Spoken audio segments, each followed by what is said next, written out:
Operation સિંદૂરની જાણકારી આપનાર kernel Sofia Qureshi વડોદરાની MS યુનિવર્સિટીના વિદ્યાર્થીની રહી ચૂક્યા છે. ભારતે પહેલગામ આતંકી હુમલાનો બદલો લીધો છે. ભારતીય સેનાએ અને એરફોર્સે ઓપરેશન સિંદૂર હેઠળ પાકિસ્તાનમાં 9 જગ્યાએ હુમલો કરી સેંકડો આતંકીઓને મોતને ઘાટ ઉતારી દીધા છે. આ ઓપરેશનની જાણકારી આપવા ભારતીય સેનાના કર્નલ સોફિયા કુરેશી અને વાયુસેનાના વ્યોમિકા સિંઘે પ્રેસ કોન્ફરન્સને સંબોધન કર્યું હતું. આ પૈકીના કર્નલ સોફિયા કુરેશી MSUના પૂર્વ વિદ્યાર્થીની છે, જેમનો જન્મ વડોદરામાં થયો હતો. સાયન્સ ફેકલ્ટીમાંથી BSc વિથ કેમેસ્ટ્રીનો અભ્યાસ કર્યા બાદ બાયોકેમિસ્ટ્રી ડિપાર્ટમેન્ટમાંથી MScની ડિગ્રી મેળવી હતી. ઓપરેશન સિંદૂર લીડ કરનાર આર્મી લેડી કર્નલ સોફિયા કુરેશીના પરિવારજનો દ્વારા આજરોજ મીડિયા સાથે વિસ્તૃત વાતચીત કરી હતી. સોફિયા કુરેશીએ જે દેશની સેનાને સફળ નેતૃત્વ પૂરું પાડ્યું છે અને એમના નેતૃત્વમાં દેશની સેનાએ જે સફળ સ્ટ્રાઇક કરી બતાવી છે અને દેશના દુશ્મનોને એમને પાઠ ભણાવ્યો છે, એ જાણીને પુષ્કળ ગર્વનો અનુભવ કરું છું. અને અમારી વિદ્યાર્થીની હતી સોફિયા કુરેશી, એ જ્યારે ખબર પડી ત્યારે તો પુષ્કળ ગર્વની લાગણી અનુભવી.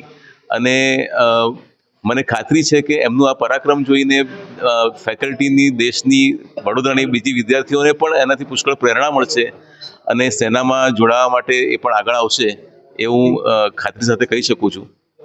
હા, એટલે એ જ્યારે ભણતા હતા ત્યારે પણ એને વારંવાર એમની લાગણી વ્યક્ત કરતા હતા. હું તો એમની સાથે ભણ્યો નથી, પણ એમના ક્લાસમેટ સાથે મારે વાત થઈ છે, એટલે એના પરથી મને ખબર પડી છે કે તે વખતથી જ એમની અંદર દેશદાઝ પુષ્કળ હતી.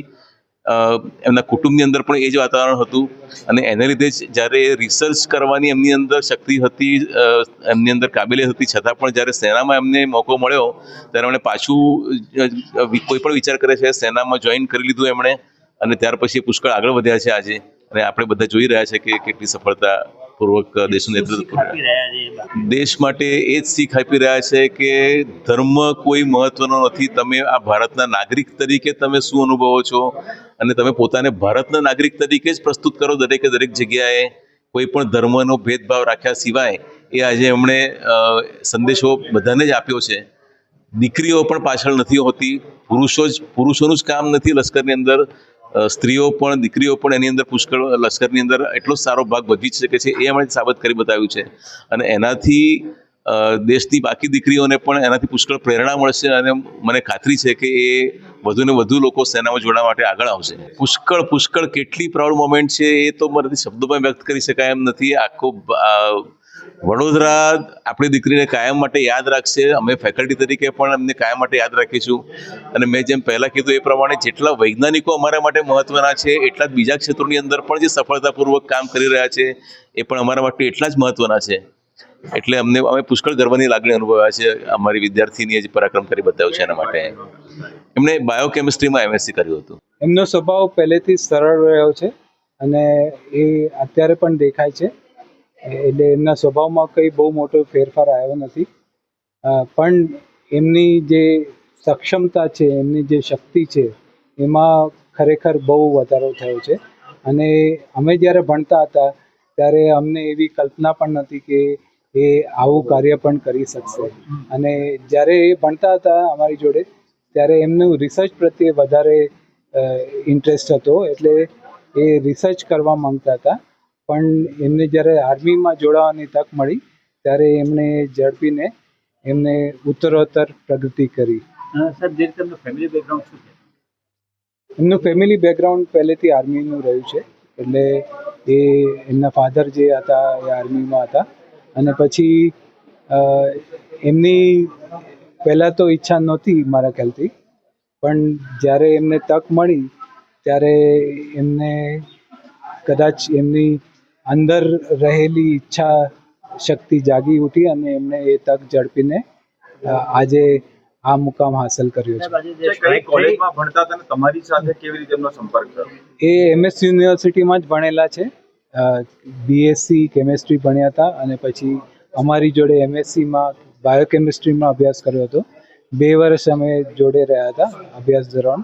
અને પછી એના પછી બી એમણે 1 વર્ષ અહીંયા રિસર્ચ માટે જોડાયા હતા અને પછી ટેમ્પરરી ટીચિંગ તરીકે પણ કામ કર્યું હતું. અને એટલે એ લગભગ યુનિવર્સિટીમાં લગભગ 6 થી 7 વર્ષ સુધી અહીંયા હતા. સાહેબ, જે રીતે સ્ટ્રાઇક કરી એમને પહેલા તમને ખબર હતી આ બાબતની કે સ્ટ્રાઇકમાં જોડાયેલા છે અને આટલું મોટી અચીવમેન્ટ છે? આ બધી વાત ટોપ સિક્રેટ હોય એટલે મારા ખ્યાલથી આ કોઈને જ ના ખબર હોય. અને અમને તો બિલકુલ કોઈ જાણ નથી આ વિશે. સાહેબ, અત્યારે કેવી રીતે પ્રાઉડ મુવમેન્ટ કરી રહ્યા છો આપ અને આપની યુનિવર્સિટી બંને? અમે અમારી યુનિવર્સિટી, અમારા ડિપાર્ટમેન્ટના લોકો, અમારા મિત્ર વર્ગ જે 97 બેચના હતા, બધા ખૂબ જ ગર્વ અનુભવીએ છીએ અને અમે ઈચ્છીએ છીએ કે હજુ વધારે સોફિયા આગળ જાય અને હજુ ઊંચું મુકામ હાંસલ કરે.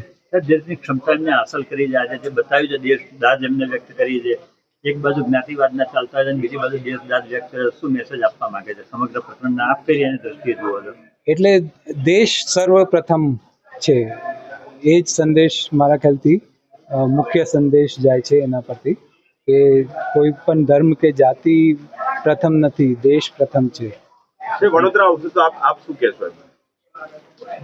વડોદરા આવશે તો અમે ઈચ્છીએ છીએ કે અમને મળે. હવે ખબર નહીં ક્યારે આવે અને ક્યારે મળે, પણ અમે ઈચ્છીએ છીએ કે એ મળે અને અમે એને ખૂબ અભિનંદન આપીશું અને અમે એમની જોડે વધારે ને વધારે સમય વિતાવવાનો ટ્રાય કરીશું. વડાપ્રધાનશ્રીએ એક તક એ વિશે તો હવે મને કંઈ બહુ જાણ નથી. એટલે આપણા દેશના વડાપ્રધાન તો તમને ખ્યાલ છે એમના મનમાં આવું કોઈ ભેદભાવ છે નહીં. એટલે એ દેશ પ્રથમ એમના માટે છે. ભેદભાવની વાત નથી કરતો, જે રીતે તક આપવામાં આવી છે, મહિલાને તક આપી છે. હા, આપણા પ્રધાનમંત્રી તો પહેલેથી જ મહિલાઓ માટે, મહિલા સશક્તિકરણ માટે ખૂબ જ કાર્ય કરી રહ્યા છે અને આ મારા ખ્યાલથી એનું એક ઉત્તમ ઉદાહરણ છે.